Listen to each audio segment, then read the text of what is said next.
Hey guys, how's it going? Hope you're doing well. My name is Crown, and today I'm going to read you some very interesting stories that I hope that you're gonna love. And now, without further ado, let's go! So, I was in a Chinese restaurant waiting for my curry chip to go, and I'm just talking with a girl at the till, making small talk to pass the time as the restaurant was empty. Then, this presence descended upon the restaurant and an entitled mom and her son entered, and you can tell immediately that the entitled mom is obnoxious and overall not so pleasant. She proceeded to demand chicken nuggets and chips for her son. I don't know why she decided on a Chinese restaurant and not a local chippy. There isn't a McDonald's close. The lady just takes the order and relays it to the kitchen. And this is where the mom shows her true colors. As the chefs were making the food and talking, presumably in Chinese, the mom scoffs loudly and says, "This is Ireland. We talk English here." I was shocked at that, and then the awesome owner comes out fuming after hearing this, shouting in perfect English, "This is Ireland. We speak Irish," and shouts in perfect Irish, which translates to, "You women are racist, and you're not welcome here." I cannot contain myself as I burst out laughing as a mom looks shocked as she's been shouted at in Irish, which she doesn't speak, and leaves in anger and silence. I go over to the owner who is laughing and congratulate her on handling the situation. I got my food on the house that day, but I tipped huge. And tipping here isn't really a thing, it's only for really special occasions. That's really it, folks. I gotta laugh and I hope the mom learned her lesson. Back when I was studying for my ECE, Early Childhood Educator, as known as preschool teacher, I was assigned to an inner-city daycare for my internship. The daycare was located in an office tower and catered mostly to the people that worked in the buildings nearby. I was posted to the preschool room, 24 to 5-year-olds and 3 teachers. I was excited and eager to learn everything I could and really wanted to do a good job. Good job equals happy kiddos. Happy kiddos equal good grades. Easy peasy, right?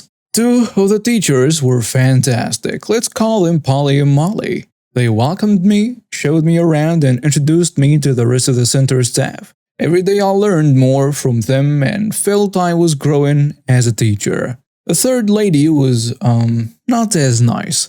Okay, she was openly hostile. Maybe she ran out of Malex or she just needed to get her some, but the woman was really rude and annoying.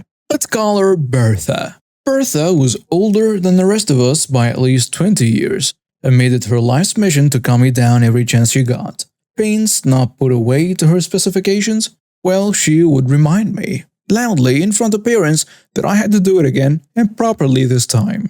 Doll houses not lined up in perfect symmetry? I will be given a lecture by a very gleeful Bertha on the need to keep the classroom tidy. No matter what I did, Bertha found a way to criticize everything I touched. Talks to the center director got me no satisfaction.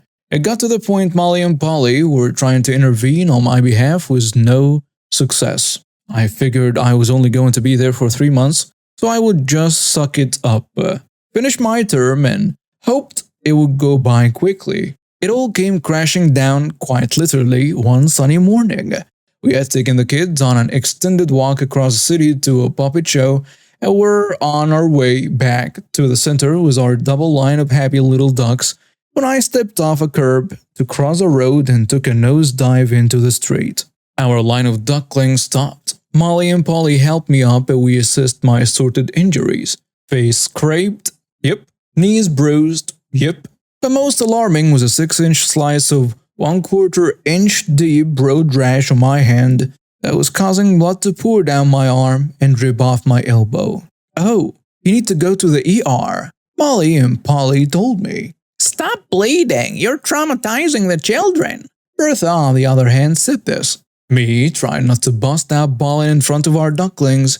"I need to go to the ER." "No, you need to go back to the center with us and finish out your day," Bertha told me. "Bertha, she's bleeding." Molly and Polly tried telling her, but she cut them off. "I'm the head teacher here. Finish the day or I will write you up and you will get a failing grade on your internship." Molly or Polly, I forgot which one, dug through our supply backpack and managed to find me a face cloth to put over my hand. When we got back to the center, I cleaned my arm up and wrapped my hand in a dish towel. The pain was so bad I actually wondered if I had broken my wrist. I thought of going to the director, but her office was dark and locked, leaving Bertha in charge of the center, along with me, so I managed to finish out the day by changing the dish towel about halfway through. The thought of being written up loomed large in my mind. I didn't want to fail my internship and maybe be removed from the course, so I sucked it up and chugged along, enduring scuffs and eye rolls from Bertha, and comforted by supportive hugs and sympathy from Molly and Polly when Bertha wasn't looking. I made it home, walked through the front door and burst into tears. My family looked at my bloody towel and wanted to know what happened. I showed them my hand and one of my many brothers shoved me into his car and took me to the ER. The next few hours were filled with a whole bunch of pain, while the doctors painstakingly picked every tiny bit of gravel they could see out of my hand and then scrubbed it with a bristle brush to make sure it was clean.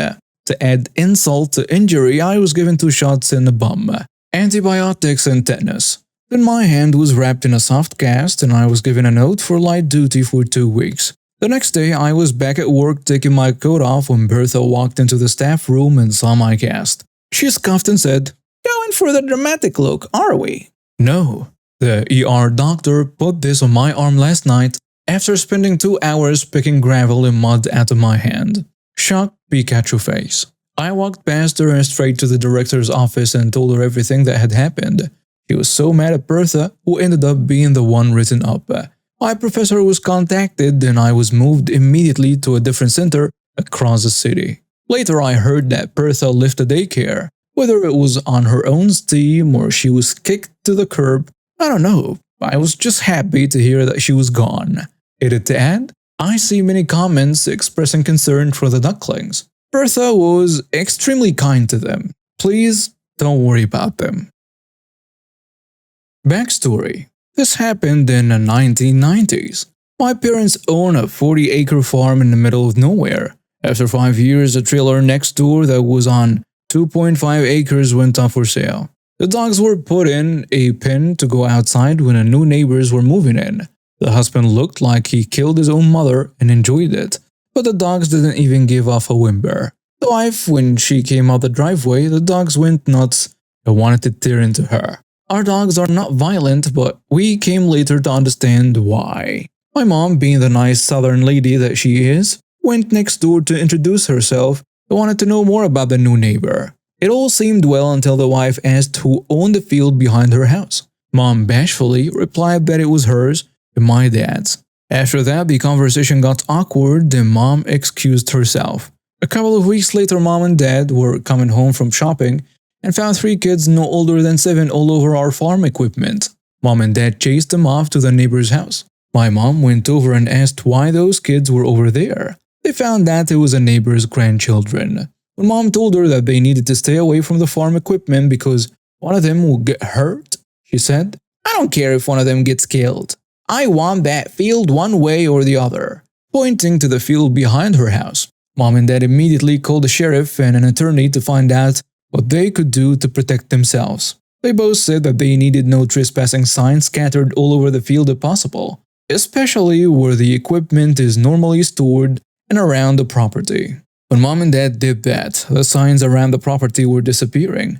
One time, his mom was coming down from a tree to put it high up to where they had to come on the property to get it down. A gun blast hit the sign above her head, and off in the distance was a wife yelling smugly, "Oops! I guess my gun went off accidentally." Things cooled down only when my brother came home on weekends from college to watch the house. Plus, my parents made their schedule more random during the week so the neighbors didn't know if anyone was there or not.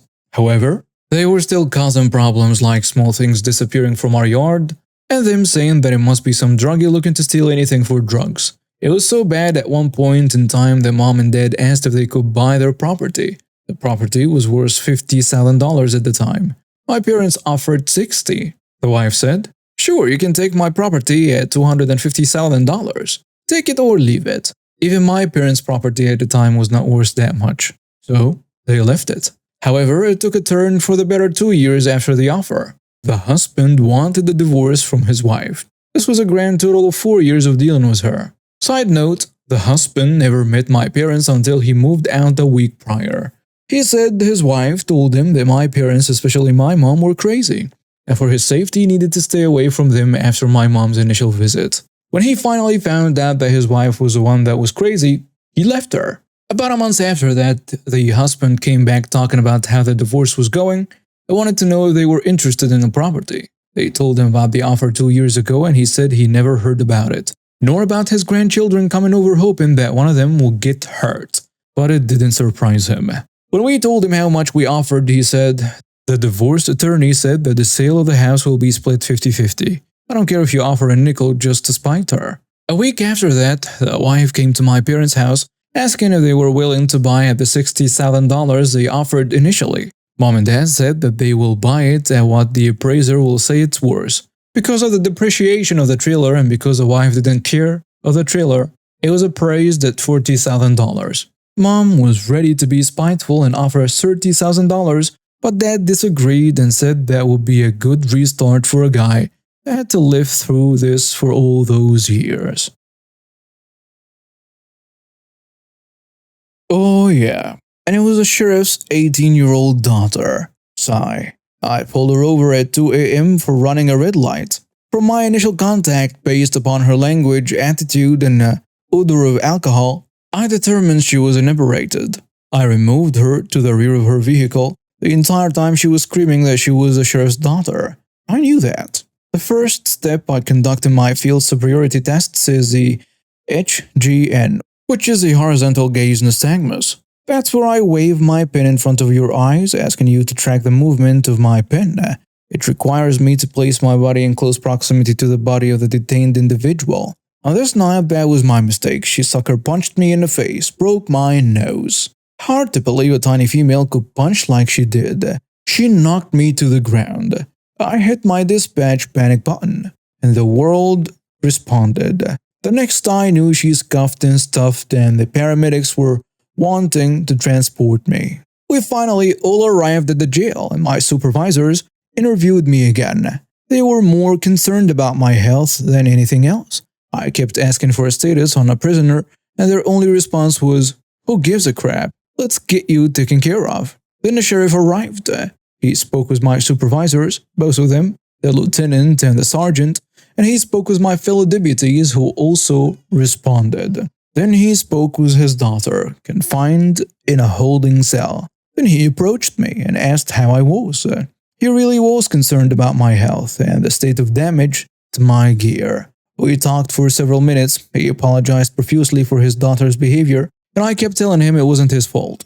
And then he said, and I'll never forget this is a direct order. You will charge this miscreant with underage consumption, operating while intoxicated, assault on an officer causing injury, and resisting arrest. You do that, and do it now, or I'll have your badge. That was that. He spun on his heels and left without another word to anyone. The prosecutor reduced some of the charges. Imagine that. But she ended up with time served. Bail, for some unknown reason, took 2 days. A large fine, and suspension of her driver's license for 6 months.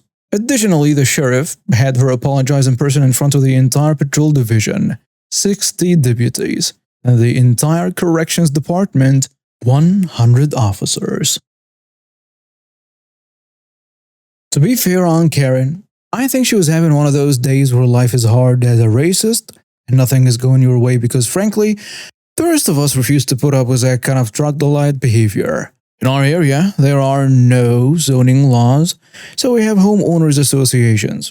That way, a bar can't be built next door to your dream house. You pay an annual fee and there are amenities like maybe a park and a pool. The homeowners associations contracts with a company for lifeguarding and pool cleaning to avoid liability. The setting. It's a beautiful summer morning. It's a beautiful summer morning in Pool Wonderland.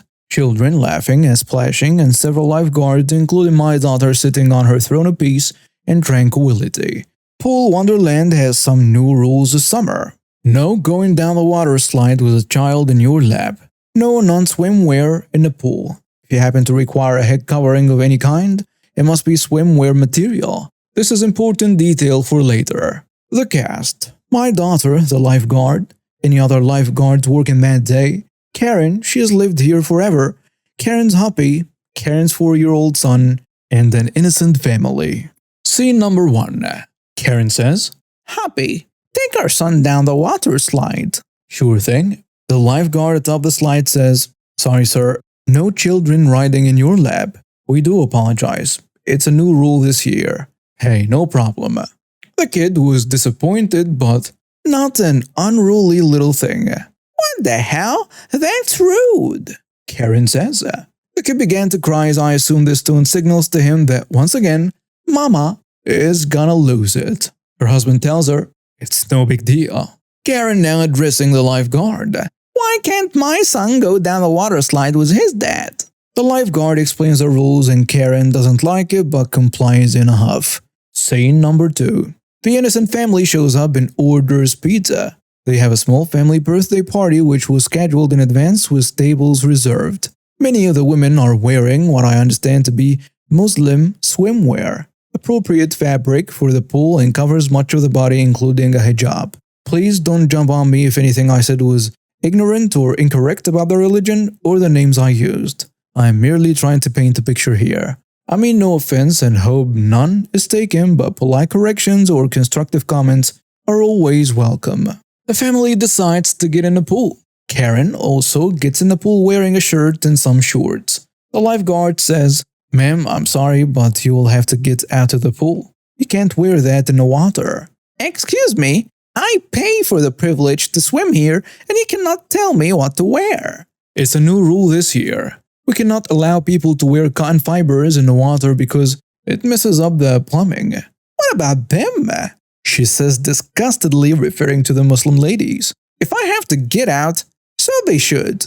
The lifeguard interrupts her, now realizing she's dealing with a racist. "Ma'am, they are wearing swimwear. You are not." "We'll see about that." At this point, Karen is now being told by the lifeguard supervisor on duty the same thing. Nice try, Karen. Scene number 3. Pizza arrives. There are 4 pizzas, drinks, and breadsticks. Karen gets up and takes the pizza, which was paid for already, I imagine, as no money changed hands. Not even for a tip. Karen juggles all this to her table and sticks her legs in the water on the side of the pool.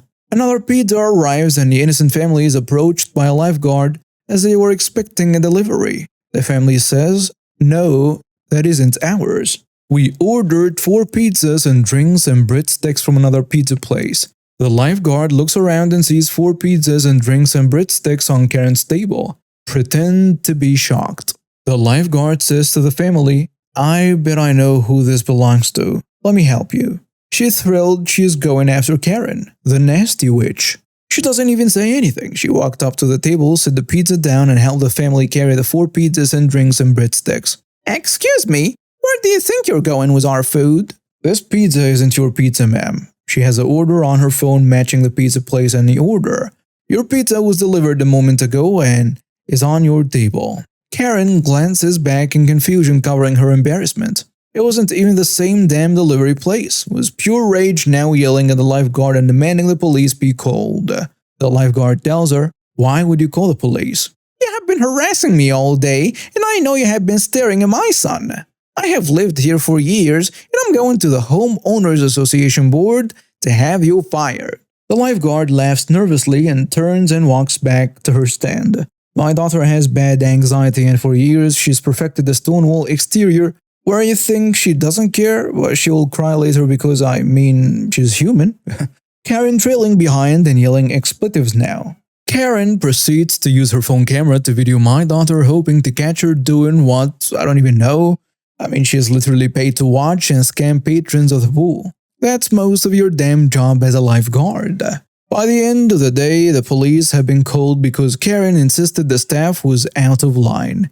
Karen's disruptive behavior has actually bothered other patrons, mostly the innocent family, as ugly comments about swimwear were overheard and made them uncomfortable.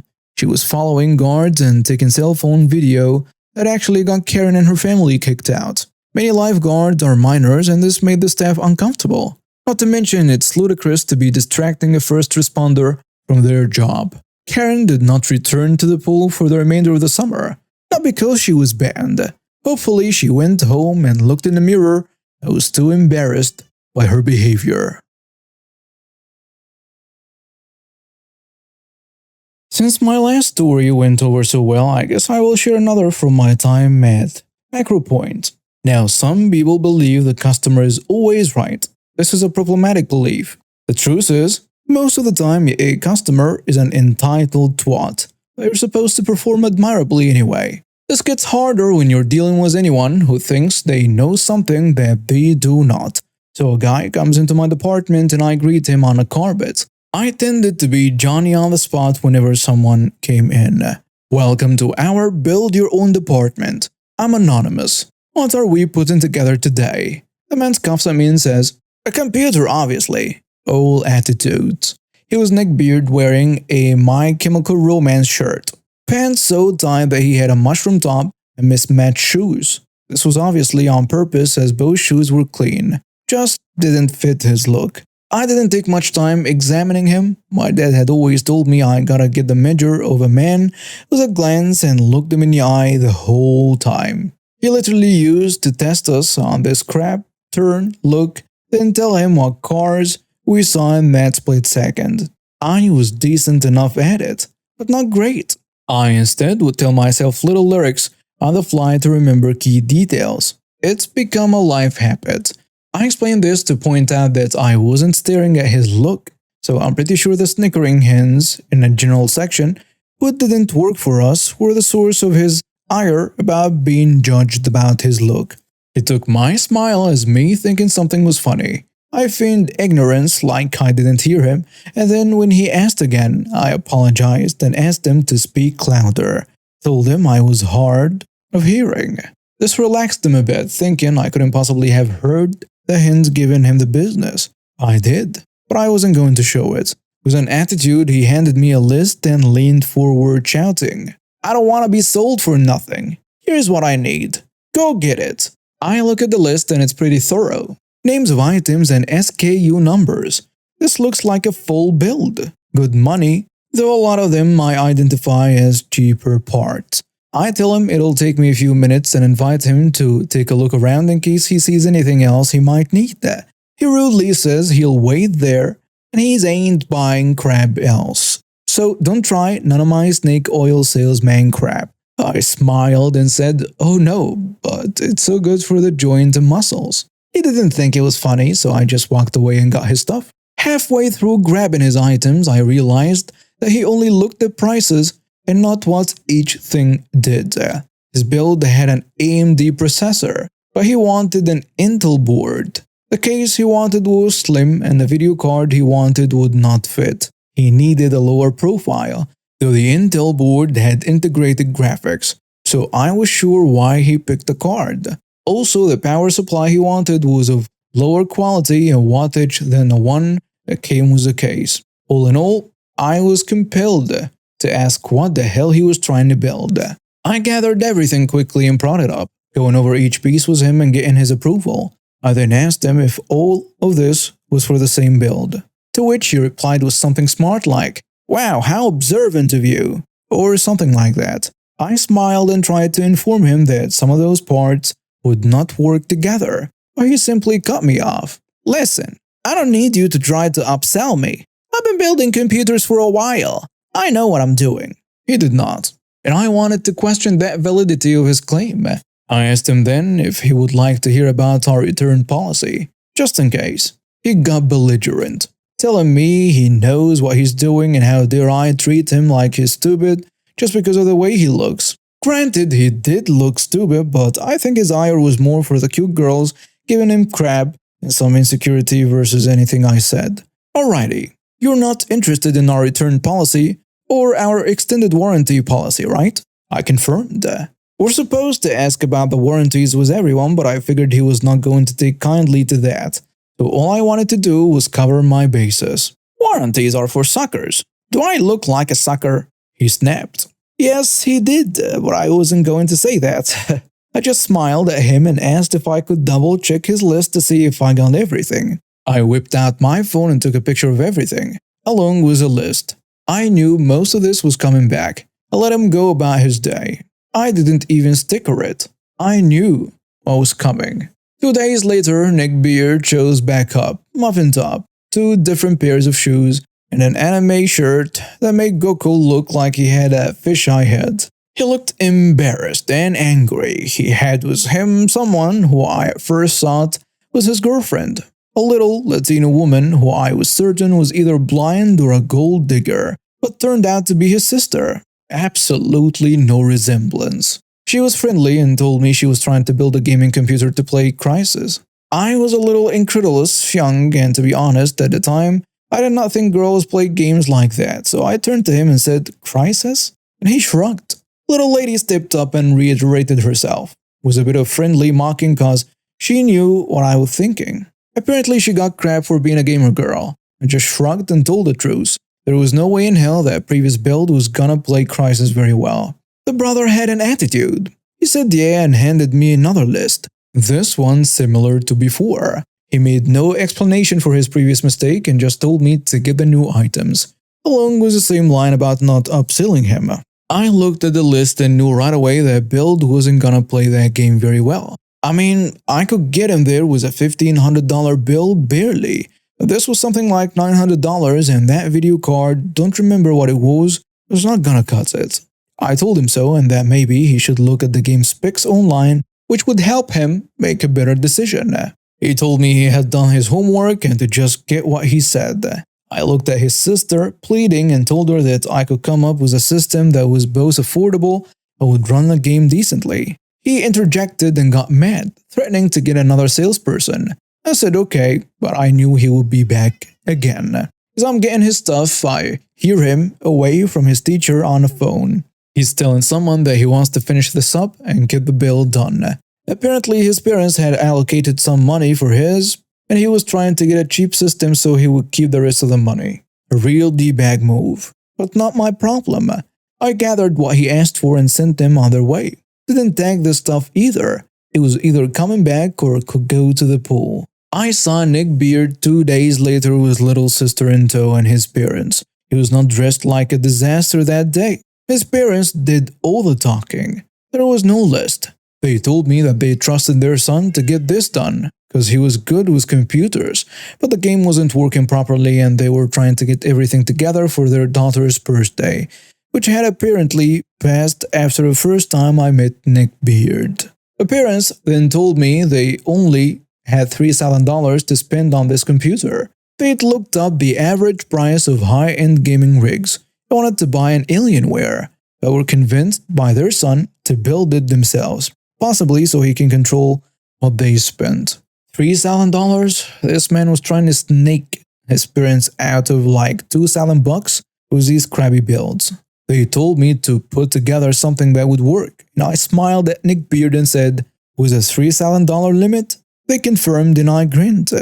Cue malicious compliance. I tell them I can definitely do that, and ask if they want to come with me and discuss each part, piece by piece, and why I think they need it for the game. I go with them and I build a $3,000 system. Nick Beard is losing his crap. Why do we need that? And no one will listen to him because of his previous failures. I built a system that I'll be proud to own, and got it around $2,700, and then explained the warranty and how they could have us build it and have parts and labor on that warranty. Of course, they took it. Nick Beard was pissed cause we went a little overboard, and I even talked his parents into getting a boss monitor for the game.